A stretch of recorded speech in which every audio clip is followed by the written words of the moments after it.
तो नमस्कार दोस्तों, स्वागत है आपका हमारे एक और नए वीडियो के अंदर। और ये वीडियो आपका होने वाला है अकाउंटिंग फॉर कंपनीज के अंदर। ये बहुत इंपॉर्टेंट टॉपिक है, मतलब 12th के अंदर देखा जाए तो दो टॉपिक सबसे ज़्यादा इंपॉर्टेंट है जो मुझे लगते हैं। एक तो हो गया तुम्हारा पार्टनरशिप, पूरी की पूरी बुक वो पार्टनरशिप की आई रही है, और एक हो गया कंपनी। तो कंपनी के अंदर कंपनी की थ्योरी है, कंपनी के अंदर जर्नल एंट्रीज है। इसमें पार्टनरशिप की तरह कोई अकाउंट वगैरह नहीं बनाने हैं, हमें जर्नल एंट्री पास करनी है और कंपनी की बैलेंस शीट बनानी है। यहाँ पर दोस्तों ध्यान रखना कि जो बैलेंस शीट बनेगी वो जो आप पुराने जो आप पार्टनरशिप में जो बैलेंस शीट बनाते आ रहे हो वो वाली बैलेंस शीट नहीं बनेगी। यहाँ पर जो बैलेंस शीट बनने वाली है वो कंपनीज एक्ट 2013 के अकॉर्डिंग नई बैलेंस शीट बनने वाली है। तो वो भी अपन पढ़ेंगे, इसकी थ्योरी भी पढ़ेंगे और जर्नल एंट्री भी पढ़ेंगे। तो देखो ऐसा है कि अगर हम बात करें अकाउंटिंग फॉर कंपनीज, इसमें जो चैप्टर है वो आपका है issue of shares. Issue of shares की बात करें तो सबसे पहले हमें कंपनी जानना जरूरी है कि भैया कंपनी होती क्या है।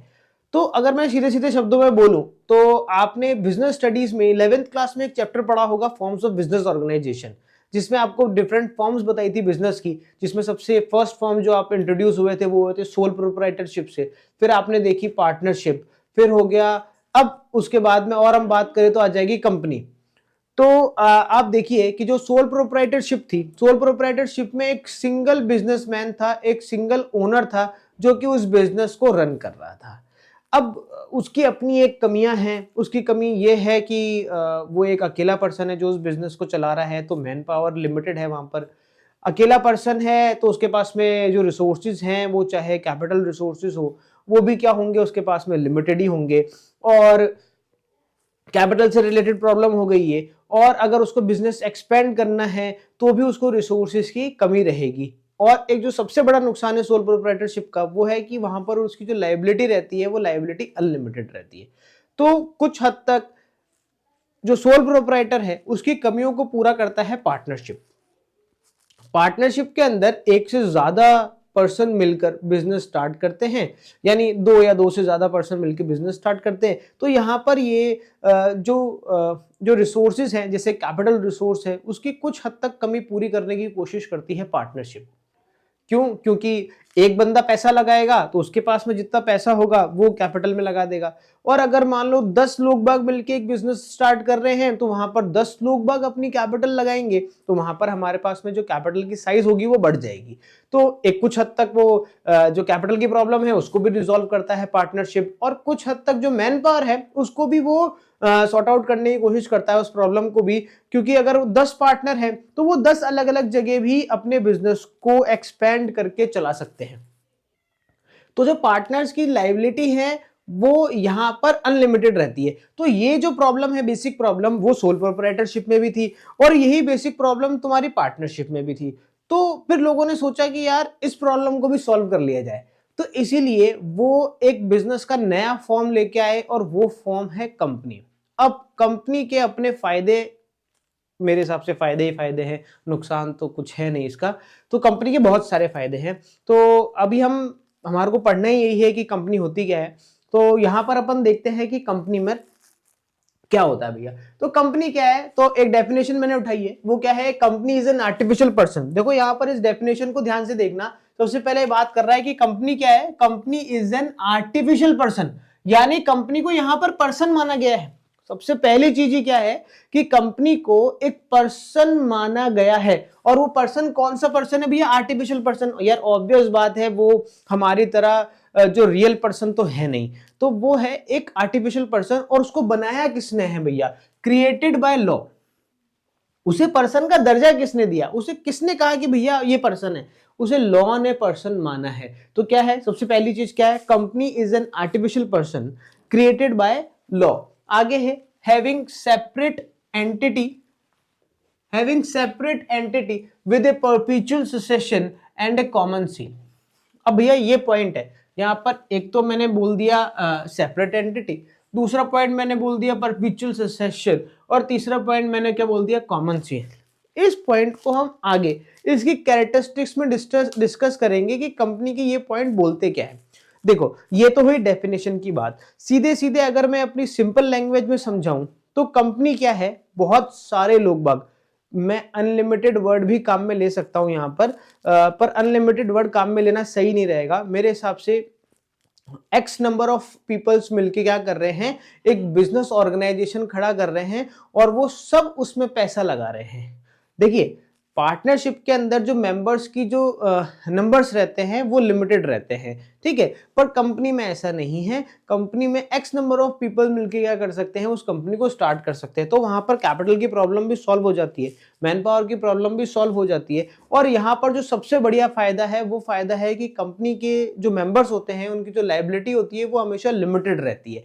तो बहुत सारे लोग बाग मिलके कंपनी स्टार्ट कर रहे हैं और उस कंपनी को हमने एक अलग से नाम दे दिया है, और उसका आपने सुना ही होगा, जैसे टाटा, जैसे रिलायंस, ये क्या है, उनके नाम है। तो उनके नाम उनको इसलिए दिए हैं क्योंकि वो एक सेपरेट पर्सन के तौर पर देखे जा रहे हैं। वो क्या है, वो है एक सेपरेट पर्सन, तो इसलिए उसको क्या बोल रहे हैं, सेपरेट एंटिटी। दूसरी बात हमने करी यहां पर परपेचुअल सक्सेशन और कॉमन सील, ये दोनों चीजें डिस्कस कर लेंगे हम इसके कैरेक्टरिस्टिक्स में। तो कैरेक्टरिस्टिक्स बोल दो या फीचर्स बोल लो, तो कैरेक्टरिस्टिक्स और फीचर ये दोनों चीजें ही बताएंगे कि भैया किसे हम कंपनी बोलेंगे। तो सबसे पहली बात देखो भैया, सेपरेट लीगल एंटिटी। अगर एक कंपनी है तो वो कंपनी का क्या है, वो है सेपरेट लीगल एंटिटी। बात करें आगे तो है एक company is a legal person. देखो यहां पर भी वो बात कर रहा है किसकी, पर्सन की, और वो पर्सन कैसा है भैया, वो लीगल पर्सन है, उसे बनाया गया है, वो नेचुरल पर्सन नहीं है, हमारे लॉ ने क्रिएट करा है, इसलिए इसको लीगल पर्सन बोल रहे हैं। तो legal person, it can purchase and sell the property in its own name. वो खुद के नाम से असेट परचेस कर सकता है, वो खुद के नाम से सेल कर सकता है, वो खुद के नाम से कोई प्रॉपर्टी परचेस कर सकता है, वो खुद के नाम से कॉन्ट्रैक्ट कर सकता है, वो खुद के नाम से कोई भी डील कर सकता है।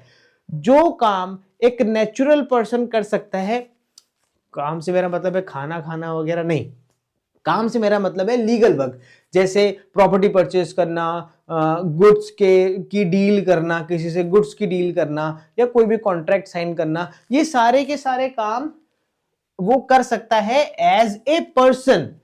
वो किसी पर केस भी कर सकता है, अगर उसको किसी पर केस करना है, किसी ने उसके साथ फ्रॉड करा किसी कंपनी के साथ में, तो कंपनी अपने नाम से और उस पर क्या कर सकती है, केस कर सकती है। ऐसे ही कोई दूसरा पर्सन भी उस कंपनी पे केस कर सकता है। तो ये सारी चीजें आ जाती है किसके अंदर, सेपरेट लीगल एंटिटी के अंदर। अब हम आगे बढ़ते हैं और आ गया वर्ड तुम्हारा परपेचुअल सक्सेशन। ये वही वर्ड है जो डेफिनेशन में भी था, परपेचुअल एग्जिस्टेंस भी बोल सकते हैं। इसमें क्या बोल रहा है, the existence of a company is not affected by the retirement and death or insolvency of its members. Company को कोई फर्क नहीं पड़ता कि उसके मेंबर्स जिंदा हैं या गए। मतलब अगर कंपनी के मेंबर्स खुदा ना खास्ता अगर कंपनी के मेंबर्स में से किसी एक की डेथ हो जाती है, तो ऐसा नहीं है कि वो बिजनेस या वो कंपनी बंद हो जाएगी। वही अगर सोल प्रोप्राइटरशिप में देखें, जो सिंगल ओनर है वो अगर बिजनेस चला रहा है, अगर वो ओनर नहीं रहा किसी कारण से, तो वो बिजनेस बंद हो जाएगा। पर कंपनी के केस में ऐसा नहीं है। कंपनी में अगर जो उसके मेंबर्स हैं उनमें से अगर किसी की डेथ हो जाती है, या कोई रिटायर हो जाता है मतलब छोड़ के चला जाता है, या फिर कोई मेंबर इंसॉल्वेंट हो जाता है मतलब दिवालिया हो जाता है, तो इस केस के अंदर कंपनी एज इट इज चलती रहेगी। कंपनी को इस चीज पर कोई भी इफेक्ट नहीं पड़ेगा। आगे बात करते हैं, ये हो गया हमारा सेकंड पॉइंट। अब बात करते हैं हम थर्ड पॉइंट की, लिमिटेड लाइबिलिटी। मैं बार बार वर्ड काम में ले रहा हूं, लिमिटेड लाइबिलिटी, इसका मतलब क्या है? तो देखो, the liability of the shareholders, the liability of the shareholders of a company is limited to the unpaid value of the shares. देखो क्या होता है, सबसे पहले ये वर्ड आ रहा है हमारे सामने बार बार, शेयर्स। तो शेयर्स के बारे में मैं तुम्हें इन शॉर्ट बता देता हूं कि शेयर्स होते क्या हैं।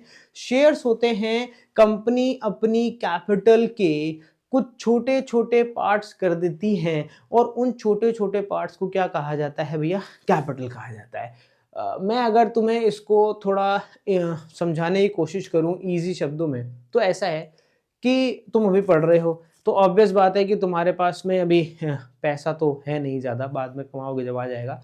तो अभी तुम डिपेंड हो अपने पेरेंट्स पे कि वो तुम्हें पैसा देंगे। कभी मान लो तुम्हें पैसे की जरूरत पड़ गई और तुम अपने फ्रेंड से पैसे मांगने जाओगे कि यार मुझे 1,000 रुपए दे दे, मुझे 2,000 रुपए दे दे, तो हो सकता है स्टूडेंट एज में आपके पास में 1,000 2,000 किसी एक पर्सन के पास में ना हो, तो वो तुम्हारी मदद नहीं कर पाएगा। पर अगर तुम 100 रुपए करके 10 जनों से मांगने जाओगे तो वहां पर चांसेस तुम्हें पैसे मिलने के ज्यादा हो जाएंगे। बिल्कुल ऐसे ही कंपनी वैसे ही करती है, वो क्या करती है कि उसे जितना पैसा चाहिए होता है कैपिटल के लिए, वो किसी एक पर्सन से ना मांगकर क्या करती है, उस पूरे जो पैसा होता है उसके अलग छोटे छोटे टुकड़े कर देती है, और वो जो छोटे छोटे टुकड़े हैं वो कहलाते हैं आपके शेयर्स। तो वो मार्केट में बहुत इजीली सेल हो जाते हैं और लोग उसे परचेस कर लेते हैं और बदले में कंपनी को क्या देते हैं, पैसा, और कंपनी को पैसा मिल जाता है और इस तरीके से कंपनी की कैपिटल क्रिएट हो जाती है। ये इन शॉर्ट में मैंने आपको बताया कि शेयर्स क्या होते हैं। अब यहां पर लिमिटेड लायबिलिटी की बात कर रहा है, तो लिमिटेड लायबिलिटी का मतलब ये है कि जिस बंदे ने शेयर परचेस करा है वो सिर्फ उतने ही पैसे कंपनी को देगा जितने पैसे के उसने शेयर्स परचेस करे हैं। फॉर एग्जाम्पल, मैंने किसी कंपनी के 10 शेयर परचेस करे और वो एक शेयर है 10 रुपए का, एक शेयर 10 रुपए का है और मैंने 10 शेयर परचेस करे, तो टोटल मैं कंपनी को कितनी अमाउंट पे करने वाला हूं भैया, 100 रुपए। ठीक है ना, 10 इंटू 10, 100 रुपए मैं कंपनी को पे करने वाला हूं। तो कंपनी मुझसे सिर्फ 100 रुपए मांग सकती है, 100 रुपए से 1 रुपया ज्यादा कंपनी नहीं मांग सकती। अगर मैंने अभी तक कंपनी को 80 रुपए ही दिए हैं तो कंपनी मुझसे और कितना क्लेम कर सकती है, कंपनी मुझसे सिर्फ 20 रुपए ही और क्लेम कर सकती है, पर 100 रुपए से ज्यादा मुझसे कंपनी नहीं मांग सकती। अब हम वापस पढ़ते हैं इस लाइन को, क्या बोल रहा है, the liability of the shareholders of a company, the liability of the share holders मतलब जिसने शेयर परचेस करे of a company is limited, यानी कहां तक लिमिटेड है वो, टू द अनपेड वैल्यू, जो उसने अभी तक नहीं दिए शेयर की वैल्यू, सिर्फ वहीं तक ही वो क्या है, देने के लिए लायबल है ऑफ इट्स शेयर्स, जितने शेयर्स उसने परचेस करे हैं उस पर। तो ये बात होती है, ये मतलब होता है लिमिटेड लायबिलिटी का। अब हम आगे बढ़ते हैं, इसके नेक्स्ट पॉइंट की तरफ डिस्कस करते हैं, और आगे बोल रहा है कॉमन सील। अब भैया ये कॉमन सील क्या होती है, भैया देखो ऐसा है, हम एक पर्सन है, अगर हम किसी बात पर एग्री करते हैं तो हम क्या करते हैं, उस पर सिग्नेचर करते हैं। हम अगर किसी से कॉन्ट्रैक्ट साइन करते हैं तो हम क्या करते हैं, नीचे अपने सिग्नेचर करते हैं। हमने नीचे अपने सिग्नेचर करे हैं, इसका मतलब क्या बोल सकते हैं हम उसको, हम ये बोल रहे हैं कि हम उस बात पे क्या कर रहे हैं, एग्री कर रहे हैं। ठीक है, यानी उस पेपर पे जितनी भी बातें लिखी हैं, जितनी टर्म्स एंड कंडीशन लिखी है, उस पे हम एग्री हैं, और हम वो एग्री क्या करके दिखाते हैं, अपने सिग्नेचर करके दिखाते हैं। तो अब यहां पर हमने कंपनी को भी एक पर्सन माना है, पर हमें पता है कि कंपनी एक रियलिटी में तो कोई पर्सन है नहीं, पर कंपनी कॉन्ट्रैक्ट तो कर सकती है। तो कंपनी कॉन्ट्रैक्ट करेगी तो भैया कैसे करेगी, तो कंपनी कॉन्ट्रैक्ट करेगी तो वो साइन कैसे करेगी भैया उसके ऊपर, तो साइन करने के लिए हम क्या बनाते हैं, कंपनी की बनती है एक कॉमन सील। जो सील होती है उसे बोला गया है यहाँ पर कॉमन सील। यहाँ पर भी कंपनी के पास में ऑप्शन है, एक कंपनी में और में not maintain A common seal. जरूरी नहीं है कि कंपनी एक सील मेंटेन करे, बट ऐसा होता है कि कंपनी सील मेंटेन करती है, वो कंपनी की आइडेंटिटी है, एक कंपनी का सिग्नेचर है। आगे बात करें तो है ट्रांसफरेबिलिटी ऑफ शेयर्स। ये जो शेयर्स है कंपनी के, जो कैपिटल है जो स्मॉल पार्ट्स में डिवाइडेड है, उसे शेयर बोला गया है। तो यहां पर बोल रहा है कि ट्रांसफरेबिलिटी ऑफ शेयर्स है, the capital of the company is divided into parts called shares. ये मैं आपको बता ही चुका हूं। These shares are freely transferable except in case of private company. सबसे पहली चीज तो दे आर फ्रीली ट्रांसफरेबल। दूसरी इंपॉर्टेंट चीज इसके अंदर, except in case of private company. अगर कोई कंपनी प्राइवेट कंपनी है, उस केस में जो ट्रांसफरेबिलिटी है वो रिस्ट्रिक्टेड रहती है। हम प्राइवेट कंपनी, अभी हम आगे पढ़ेंगे कि प्राइवेट कंपनी क्या होती है, पब्लिक कंपनी क्या होती है, वो सब आगे डिस्कस करेंगे।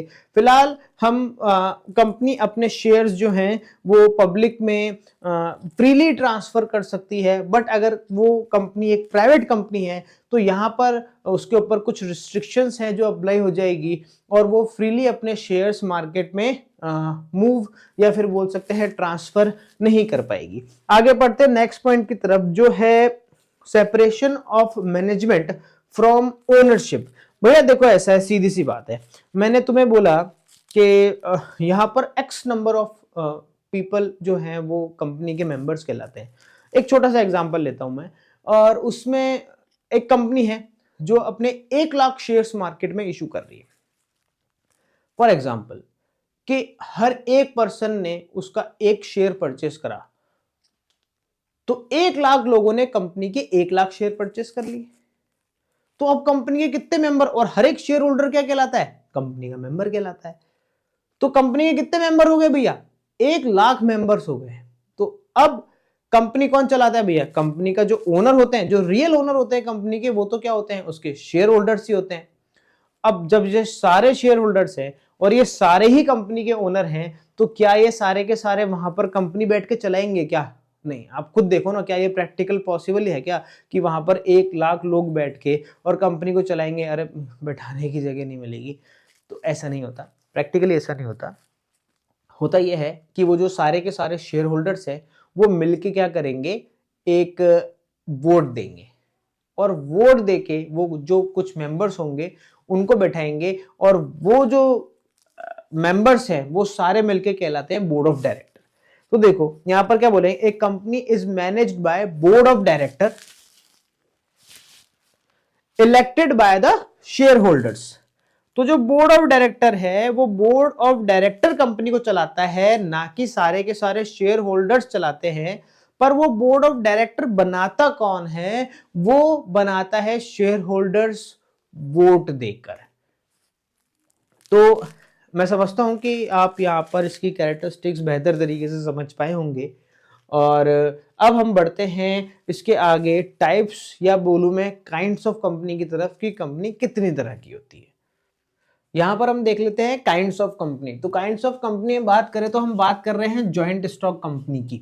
तो जॉइंट स्टॉक कंपनी को हम 3 अलग अलग टाइप्स में डिवाइड कर सकते हैं। पहला है अनलिमिटेड कंपनी, दूसरा है कंपनी लिमिटेड बाय गारंटी, और तीसरा है कंपनी लिमिटेड बाय शेयर। तो सबसे पहले बात करते हैं अनलिमिटेड कंपनी। अनलिमिटेड, यहां पर अनलिमिटेड बात कर रहा है वो लायबिलिटी की ही बात कर रहा है, यानी एक ऐसी कंपनी जिसके जितने भी शेयर होल्डर्स हैं उनकी लायबिलिटी कैसी रहेगी? अनलिमिटेड रहेगी। मैं आपको मतलब समझा चुका हूं पहले कि यहां पर लिमिटेड और अनलिमिटेड से क्या मतलब है।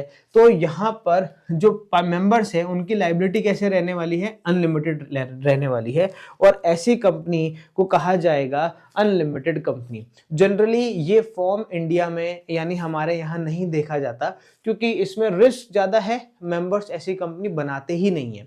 उसके बाद में हम बात करते हैं company limited by guarantee. Company limited by guarantee में जो मेंबर्स होते हैं वो मेंबर्स, उन्होंने जितनी गारंटी दे रखी होती है कंपनी को, सिर्फ वहां तक ही कंपनी के लिए लायबल होते हैं। इसके बाद में हम देख लेते हैं कंपनी लिमिटेड बाय शेयर। अपने यहाँ पर जितनी भी कंपनी चल रही हैं, जितनी भी कंपनीज आप देख रहे हैं, जिन कंपनीज के आप नाम सुन रहे हैं, वो सारी की सारी यही कंपनीज है, कंपनी लिमिटेड बाय शेयर्स। इसमें कंपनी शेयर्स इशू करती है मार्केट के अंदर, और जो लोग शेयर खरीदते हैं वो सारे के सारे क्या कहलाते हैं? उनके मेंबर्स। और जिन पर्सन ने उस कंपनी के जितने शेयर परचेस कर रखे होते हैं वो सिर्फ उस अमाउंट तक ही कंपनी के लिए लायबल रहता है। तो इसलिए इसको बोला गया है कंपनी लिमिटेड बाय शेयर्स। तो यहाँ पर जो कंपनी लिमिटेड बाय शेयर्स है उसकी भी 3 अलग अलग वैरायटी है। यहाँ पर हम बात कर लेते हैं प्राइवेट कंपनी की, दूसरा हो जाता है पब्लिक कंपनी, और तीसरी हो जाती है 1% कंपनी। ये फॉर्म अभी बिल्कुल लेटेस्ट है, बिल्कुल फ्रेश फॉर्म है, एक नया फॉर्म क्रिएट हुआ है 2000 कंपनीज एक्ट 2013 के अंदर। उससे पहले इस तरह की कोई कंपनी ही नहीं होती थी 1% कंपनी। पर अब हम बात कर लेते हैं यहाँ पर प्राइवेट कंपनी की। तो भैया प्राइवेट कंपनी एक ऐसी कंपनी है जिसके ऊपर कुछ रिस्ट्रिक्शंस हैं, और रिस्ट्रिक्शंस की बात करें तो एक प्राइवेट कंपनी अपने शेयर्स पब्लिक में इशू नहीं कर सकती है, और जो कंपनी के जो मेंबर्स रहते हैं इनके मेंबर्स की जो संख्या है वो भी कितनी है? कम है। तो यहाँ पर देखा जाए तो एक जो प्राइवेट कंपनी है उसमें मिनिमम नंबर्स ऑफ मेंबर्स कितने रहने वाले हैं? 2। और अगर बात करें मैक्सिमम नंबर्स ऑफ मेंबर्स की, तो मैक्सिमम नंबर्स ऑफ मेंबर्स रख सकते हैं 200। 200 इसके क्या रहेंगे? मेंबर्स रहेंगे। तो ये हो जाती है प्राइवेट कंपनी। जो अपने मेन, अगर जो आपको बात ध्यान रखनी है वो आपको ये बात ध्यान रखनी है कि एक प्राइवेट कंपनी अपने शेयर्स पब्लिक में इशू नहीं कर सकती। तो फिर वो किसको शेयर्स इशू करेगी? अपने वो अपने शेयर सिर्फ अपने रिश्तेदार या अपने मिलने वालों को ही इशू कर सकती है, वो पब्लिक में ओपनली अपने शेयर्स पब्लिक में सेल नहीं कर सकती। दूसरी बात हम कर लेते हैं पब्लिक कंपनी की। तो पब्लिक कंपनी क्या है? Which are not a private company. Public company वो है जो कि प्राइवेट कंपनी नहीं है। मैं यहां पर इन दोनों को आपको शॉर्ट में बता रहा हूं। अभी हम आगे चल के इन दोनों के बारे में ही डिस्कशन करने वाले हैं, क्योंकि इन दोनों के बीच में एक क्वेश्चन आता है, difference between public company and private company. हम सीधे सीधे उसको डिस्कशन करेंगे तो हमें ये दोनों समझ में आ जाएंगे। ठीक है, अभी हम देखते हैं 1% कंपनी। तो 1% कंपनी क्या है? 1% कंपनी वो कंपनी है जिसमें केवल एक ही मेंबर है। यहां पर तो मिनिमम मेंबर्स कितने होने चाहिए? 2। यहां पर मिनिमम मेंबर्स कितने होने चाहिए? 7। यहां पर मिनिमम मेंबर्स होंगे मतलब जो मैक्सिमम मेंबर्स है वो है 200, और यहां पर मैक्सिमम मेंबर्स की कोई लिमिट नहीं है, कितने भी मेंबर्स हो सकते हैं। जितने शेयर्स आप इश्यू करेंगे उतने मेंबर्स होते जाएंगे कंपनी के। पर यहां पर 1% कंपनी में सिर्फ एक ही पर्सन है जो उसका मेंबर है। तो यहां पर फायदा क्या है भैया? फायदा ये है कि यहां पर उस पर्सन की लायबिलिटी कैसी हो जाती है? लिमिटेड लायबिलिटी हो जाती है। इसलिए 1% भी एक अभी नया नया इंट्रोड्यूस हुआ है कंपनी के एक और फॉर्म के अंदर। अब हम आगे चल के देख लेते हैं कि प्राइवेट कंपनी किसको बोलेंगे और पब्लिक कंपनी किसको बोलेंगे, ये समझ भी लेंगे और दोनों के बीच में डिफरेंस भी देख लेंगे। तो यहां पर हम डिफरेंस बिटवीन देख लेते हैं एक प्राइवेट कंपनी और एक पब्लिक कंपनी के अंदर, कि किसे तो हम प्राइवेट कंपनी बोलेंगे और किसे हम पब्लिक कंपनी बोलेंगे। तो सबसे पहला डिफरेंस है number of members. Number of members की बात की जाए तो एक प्राइवेट कंपनी के अंदर जो मिनिमम नंबर्स ऑफ मेंबर्स है वो कितने रहने वाले हैं? 2। और जो मैक्सिमम नंबर्स ऑफ मेंबर्स हैं वो है excess of past and present employees 200। यानी इन सबको जोड़कर जो मैक्सिमम नंबर्स ऑफ मेंबर्स है वो यहाँ पर कितने रहने वाले हैं? 200 रहने वाले हैं। और अगर हम पब्लिक कंपनी की बात करें तो पब्लिक कंपनी में मिनिमम नंबर्स ऑफ मेंबर्स रहेंगे 7 और मैक्सिमम नंबर्स की कोई भी लिमिट नहीं है। यहाँ पर वो कितने भी नंबर ऑफ मेंबर्स यहाँ पर बना सकती है। इसके बाद में सेकंड पॉइंट की बात करें तो ये आ रहा है इन्विटेशन टू पब्लिक। इन्विटेशन भैया किसका इन्विटेशन? शादी का इन्विटेशन? अरे नहीं यार, जो कंपनी के शेयर्स हैं वो शेयर्स जब हम कंपनी में बाहर मार्केट में बेचने जाएंगे तो उसके लिए कंपनी क्या करती है? पब्लिक को इनवाइट करती है, जिसे हम बोलते हैं कि वो कंपनी कहती है कि भैया आप हमारे शेयर क्या करो, सब्सक्राइब करो, खरीदने में इंटरेस्ट दिखाओ। तो उसके लिए कंपनी क्या करती है? मार्केट में इनविटेशन देती है एक तरीके से। तो यहाँ पर जो इनविटेशन है वो can not invite the public for subscription. एक प्राइवेट कंपनी अपने शेयर मार्केट में इशू नहीं कर सकती है। तो इसका मतलब हो गया कि कंपनी एक प्राइवेट कंपनी अपने जो can not invite the public for subscription, तो उसका मतलब वो पब्लिक को भी इनवाइट नहीं कर सकती फॉर सब्सक्रिप्शन। सब्सक्रिप्शन मतलब उन अपने शेयर खरीदने के लिए उनको इनवाइट नहीं कर सकती। इसके बाद में बात आती है can not invite the public for subscription, can invite the public for subscription. यहां पर एक पब्लिक कंपनी, बिल्कुल पब्लिक कंपनी पैसा ही पब्लिक से लेके जुटाती है भैया, खुद तो पैसा लगाते नहीं है और कंपनी लोगों से पैसा लेकर यहां पर जुटाते हैं। ये मजाक की बात होगी। देखिए, तो पब्लिक कंपनी के पास में पैसा कहां से आता है? पब्लिक कंपनी अपने शेयर्स पब्लिक में सब्सक्रिप्शन के लिए इन्विटेशन दे सकती है। दूसरी बात करें ट्रांसफर ऑफ शेयर्स, तो यहां पर रिस्ट्रिक्शन है, restriction on transfer of its shares. वही अगर बात करें पब्लिक कंपनी की तो there is no restriction for transfer of its shares. फिर उसके बाद बात आती है प्रिपरेशन ऑफ आर्टिकल।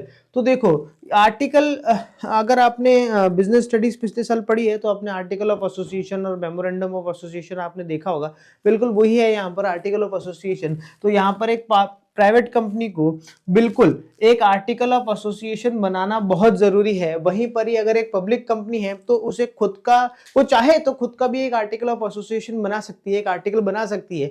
पर अगर उन्होंने अपना आर्टिकल नहीं बनाया है तो यहाँ पर in the absence of article table F, ये इंपॉर्टेंट है भैया, बहुत इंपॉर्टेंट है। इसको मैं इंपॉर्टेंट इसलिए बोल रहा हूँ क्योंकि कई बार ऑब्जेक्टिव में भी वो ये क्वेश्चन पूछ लेता है कि किस टेबल के अकॉर्डिंग जो है, अगर कंपनी ने आर्टिकल नहीं बनाया है, in the absence of partnership कौन से रूल अप्लाई होंगे और वो रूल्स जो है वो किस टेबल के अंदर मेंशन है। तो वहां पर वो कौन सी टेबल में मेंशन है? Table F. Of schedule 1 of companies act 2013 के अंदर जो आर्टिकल मेंशन होंगे वो सारे के सारे अप्लाई हो जाते हैं उस कंपनी के ऊपर। तो यहाँ पर जो पब्लिक कंपनी है उसको जरूरी नहीं है कि वो बनाए, चाहे तो बना सकते हैं, नहीं बनाएंगे तो टेबल ऐप के जो रूल है वो सारे के सारे अप्लाई हो जाएंगे। इसके बाद में बात करें नंबर ऑफ डायरेक्टर्स की, तो यहाँ पर एक प्राइवेट कंपनी के अंदर minimum of numbers of directors चाहिए हमारे को 2, और जो पब्लिक कंपनी है उसके अंदर मिनिमम नंबर्स ऑफ डायरेक्टर्स आपको चाहिए 3। यहाँ पर मैं डायरेक्टर्स की बात कर रहा हूँ, मेंबर्स की बात नहीं कर रहा। ऊपर बात करी थी हमने मेंबर्स में की, और यहां पर हम बात कर रहे हैं डायरेक्टर्स की। इसके बाद में आगे बढ़ते हैं तो बात आती है यूज ऑफ वर्ड लिमिटेड। आपने एक वर्ड सुना होगा लिमिटेड। लिमिटेड वर्ड कंपनीज के एंड में लगता है, तो अगर एक प्राइवेट कंपनी है तो उसके पीछे लिखा हुआ होगा प्राइवेट लिमिटेड। सुना होगा आपने, बिल्कुल सुना होगा कहीं ना कहीं न्यूज में, प्राइवेट लिमिटेड। ठीक है, तो अगर वो एक प्राइवेट कंपनी है तो वो अपने नाम के बाद में क्या वर्ड लगाएगी, ऐसे पीवीटी एलटीडी ऐसे करके लिखा होगा। तो पीवीटी का मतलब हो गया प्राइवेट और एलटीडी का मतलब हो गया लिमिटेड, तो उसे अपने नाम के बाद में ये वर्ड लगाना पड़ेगा प्राइवेट लिमिटेड। और अगर एक पब्लिक कंपनी है तो वो अपने नाम के बाद में क्या वर्ड लगाएगी, सिर्फ लिमिटेड।